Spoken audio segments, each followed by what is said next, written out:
Hello future doctors, कैसे हो आप? तो आप अच्छे होंगे। आज हम लेके आए हैं एक नया वीडियो, नया topic, bio availability. Bio availability एक बहुत ही बढ़िया टॉपिक है जनरल फार्मा का, जो हर दूसरे तीसरे साल यूटी के एग्ज़ाम में भी आ जाता है और नीट पीजी में बायो अवेलेबिलिटी के कुछ क्वेश्चंस भी आ जाते हैं। तो कुल मिला के मैं आपको नीट पीजी, आपकी university exam, final prop exam, आपके लिए एफएमजी के लिए किसी में भी क्वेश्चन आएगा वो सारे कवर कर लेंगे। तो हम स्टार्ट करते हैं बायो अवेलेबिलिटी से। तो बायो अवेलेबिलिटी क्या होती है? बायो अवेलेबिलिटी वो होती है rate and extent at which drug is absorbed which reach to target size in unchanged form. मतलब ड्रग का रेट और एक्सटेंट, जो टारगेट साइज, जैसे टारगेट साइज में अजूम कर लिया लीवर, वहाँ पे पहुँचे, ठीक है, ड्रग का रेट और एक्सटेंट टारगेट साइड पे पहुंचे, वो भी अनचेंज्ड फॉर्म में।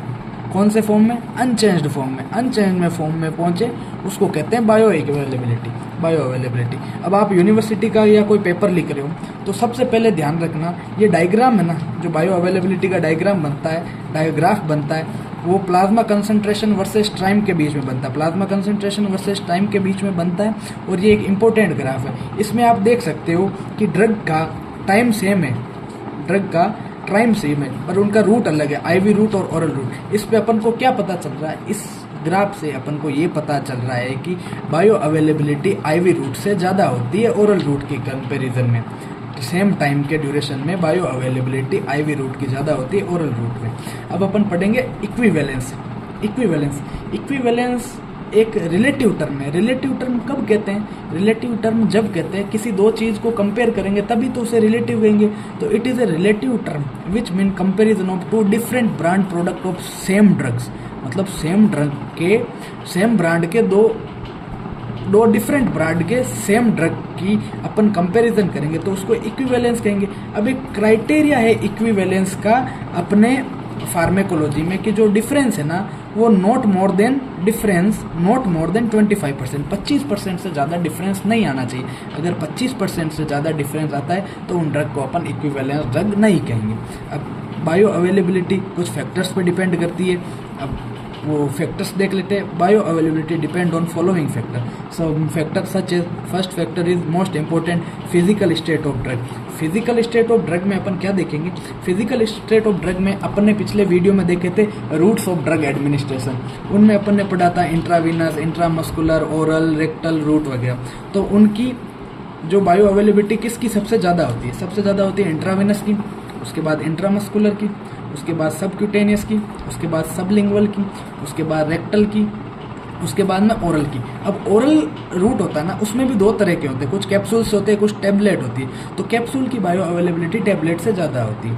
दूसरा फैक्टर जो लिपिड सोल्यूबल ड्रग्स होते हैं वो मोर फास्टली एब्जॉर्ब होते हैं। लिपिड सोल्यूबल ड्रग्स बॉडी में कैसे होते हैं? वो मोर फास्टली एब्जॉर्ब होते हैं। क्यों? क्योंकि ड्रग का जो मेटाबॉलिज्म है वो मोस्टली कहाँ पे होता है? लीवर में। तो लीवर में एंजाइम प्रेजेंट होते हैं जो लिपिड सोल्यूबल होते हैं, तो इसकी वजह से जो लिपिड सोल्यूबल ड्रग होते हैं वो मोर फास्टली एब्जॉर्ब होते हैं।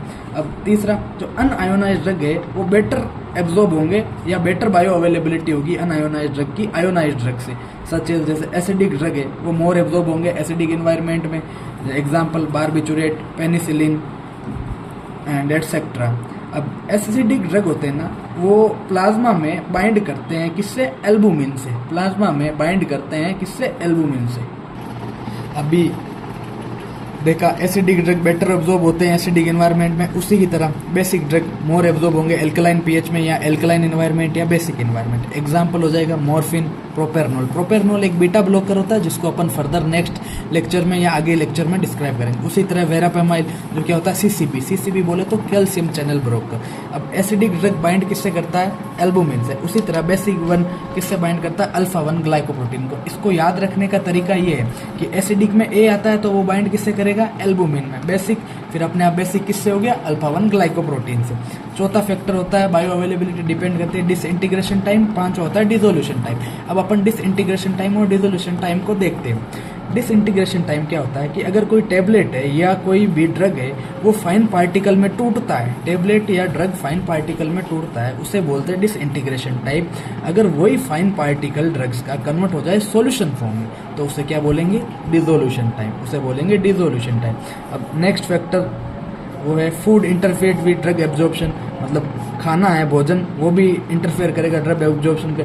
जैसे proton pump inhibitor, proton pump inhibitor जैसे ओमिप्रेजोल, ये इसका बेटर एब्जॉर्प्शन कब होगा? जब भूखे होंगे, मतलब taken empty stomach for better absorption.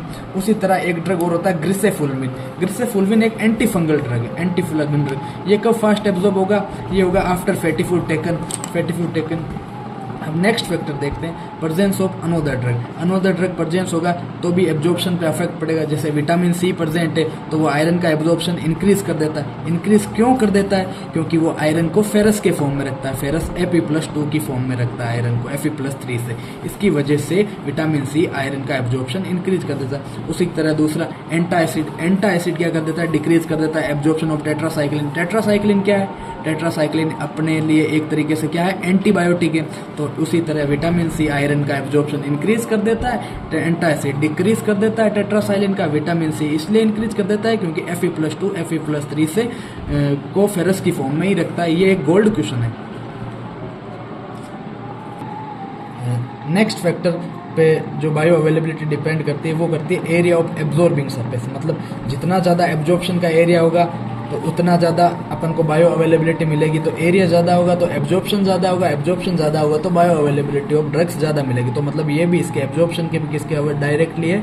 Bio availability. अब उसके बाद में कुछ सर्टेन GIT डिजीज होते हैं। GIT बोले तो गैस्ट्रो इंटेस्टाइनल डिजीज, मतलब अपने पेट की, इंटेस्टाइन की, ट्रैक्ट की जो भी डिजीज होती है वो क्या करती है? रिड्यूस करती है, एब्जॉर्प्शन रिड्यूस करती है। सच एज कौन सी GIT डिजीज है? गैस्ट्रोएंटाइटिस, एक्लेशिया कार्डिया या GERD बोले तो गैस्ट्रो इसोफेगल रिफ्लेक्स डिसऑर्डर।